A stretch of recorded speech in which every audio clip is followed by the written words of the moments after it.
সড়ক নির্মাণ না হওয়ায় ঝুঁকিতে পড়েছে বাঁধটি। এতে দুর্ভোগে পড়েছেন কয়েক লাখ মানুষ।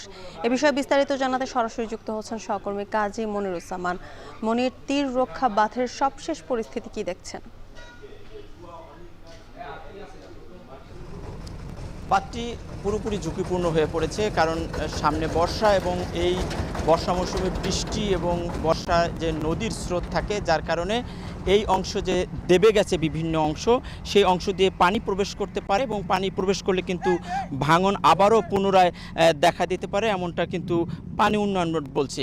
এই অংশটুকু 2020 সালে কিন্তু 200 মিটার অংশ নদী গর্ভে বিলীন হয়ে যায় কীর্তিনাশার ভাঙনে এবং বসত বাড়ি সহই কিন্তু ক্ষতিগ্রস্ত হয়। এরপরেই পানি উন্নয়ন বোর্ড একটি 11 নম্বর প্যাকেজে 15 কোটি টাকা ব্যয়ে এই তীর রক্ষা নদীর তীর রক্ষা বাঁধটি নির্মাণ করে। কিন্তু এর পাশে যেই সড়কটি রয়েছে সেই সড়কটি নির্মাণ না করায়, এই সড়কটি না থাকায় বা দুরবস্থা থাকায় কিন্তু এই বাঁধের যে উপরিভাগ আছে সেই অংশ দিয়ে যানবাহনগুলো চলাচল করছে এবং ভারী যানবাহনগুলো চলাচল করার কারণে এই বাঁধটির বিভিন্ন অংশ দেবে গেছে, ফাটল দেখা দিয়েছে এবং ঝুঁকির মধ্যে পড়েছে, এমনটা পানি উন্নয়ন বোর্ড বলছে।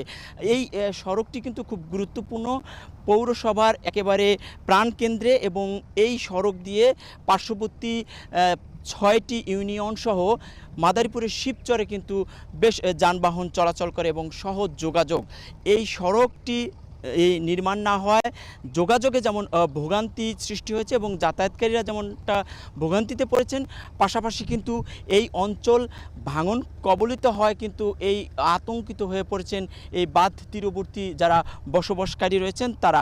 আমরা কথা বলেছিলাম পৌরসভার সাথে, তারা বলছেন যে তাদের ফান্ডিংয়ের অভাবে তারা এটি এলজিইডির কাছে এই কাজটি করার জন্য তারা এনওসি দিয়েছেন এবং এলজিইডি কাজটি করবে। আমরা এলজিইডির সাথেও কথা বলেছিলাম, তো এলজিইডি বলছে প্রকল্পটি তাদের আওতাভুক্ত রয়েছে, যখন ফান্ডিং হবে তখন তারা এই কাজটি করতে পারবে। তবে তারা দোষারোপ করেছেন পানি উন্নয়ন বোর্ডকে। পানি উন্নয়ন বোর্ড এই কাজটি ধীরগতিতে করার কারণেই তাদের যে একটি প্রকল্প নেওয়া হয়েছিল সেই প্রকল্পটি বাতিল হয়েছে। তবে পানি উন্নয়ন বোর্ড বলছে যে দ্রুত সময়ের মধ্যে এই সড়কটি নির্মাণ করা না গেলে এই অঞ্চল আবারও পুনরায় ভাঙনের হুমকিতে পড়তে পারে এবং এই বাঁধটি ঝুঁকির মধ্যে এখন রয়েছে। বর্ষার আগেই এই পানি উন্নয়ন বোর্ড এই সড়কের কাজ শেষ করার জন্য এলজিইডির কাছে নির্দেশনা পাঠিয়েছেন। তো আমরা কথা বলেছিলাম পানি উন্নয়ন বোর্ড এবং সর্বশেষ এলজিইডির সাথে। এলজিইডি বলছে যে তাদের প্রকল্পটি বাস্তবায়ন হলে এই সড়কটি নির্মাণ করা হবে। তো এই অঞ্চলের মানুষের দাবি, যারা বসবাসকারী এবং এই সড়কটি ব্যবহার করছে, দ্রুত সময়ের মধ্যে সড়কটি যেমন নির্মাণ করা হবে, তেমনি এই বাঁধটি যাতে ঝুঁকিপূর্ণ থেকে রক্ষা পায়, ঝুঁকির হাত থেকে রক্ষা পায়, সেজন্য প্রশাসন যেন পদক্ষেপ নেয়। জ্যোতিকা, শরৎপুর থেকে যুক্ত